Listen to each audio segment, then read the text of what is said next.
C'est pas des trucs de fou. Déjà là, tu m'agresses quand tu me dis des trucs de fou parce que faire le fou pendant 20 ans, tu vois ce que je veux dire, ouais, non, non. On ne pouvait pas imaginer il y a Bah quand on découvre que son père il est encore plus fou que nous quoi. C'est que moi je faisais mon petit chemin tranquille, j'ai fait un peu d'athlétisme, de gymnastique, et puis en creusant un peu, vu que mon père m'a pas élevé, j'ai voulu savoir un peu d'où il venait, qui il était. Et puis je me suis rendu compte qu'il venait des enfants de troupe, qu'il avait fait le parcours. Et là je me suis posé des questions à savoir mais c'est le parcours de quoi. Donc il m'expliquait le parcours d'agilité, le parcours du silence. Et en creusant vraiment, en cherchant qu'est-ce qu'il avait transformé, j'ai vu qu'il y avait une vraie méthode d'entraînement quoi. Et c'est ce qu'est le parcours, une méthode d'entraînement physique pour te permettre de franchir des obstacles dans le milieu urbain ou milieu naturel.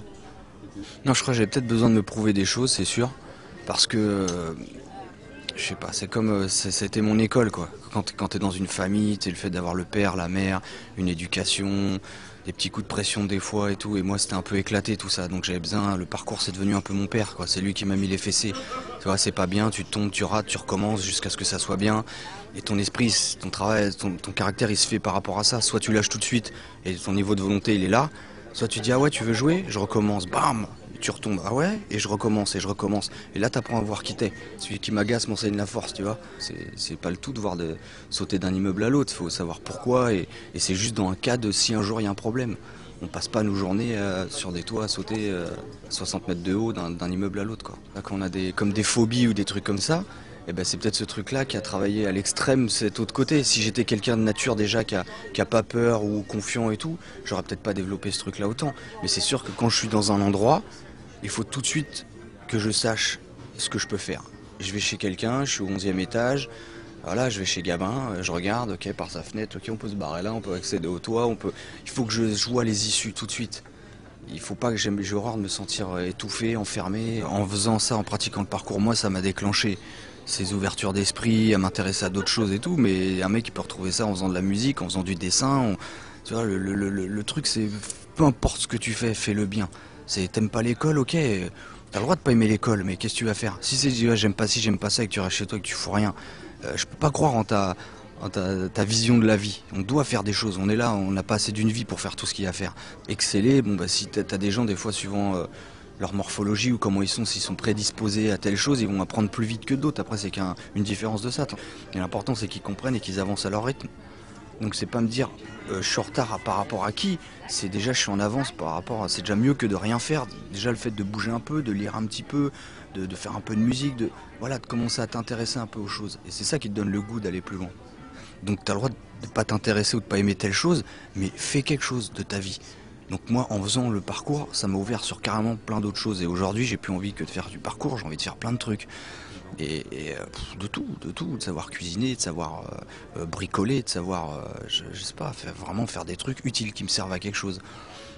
Et, euh, et quand je parle avec d'autres artistes, dans d'autres domaines, je ressens un peu la même chose, quoi.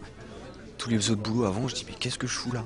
C'est pas ma place. Je fais ça parce qu'il faut donner une raison. J'étais jeune, ma mère, faut qu'elle puisse dire à ses collègues ah non mais mon fils il travaille parce que sinon ça. À un moment tu comprends que tu fais plus les trucs pour les autres que pour toi quoi.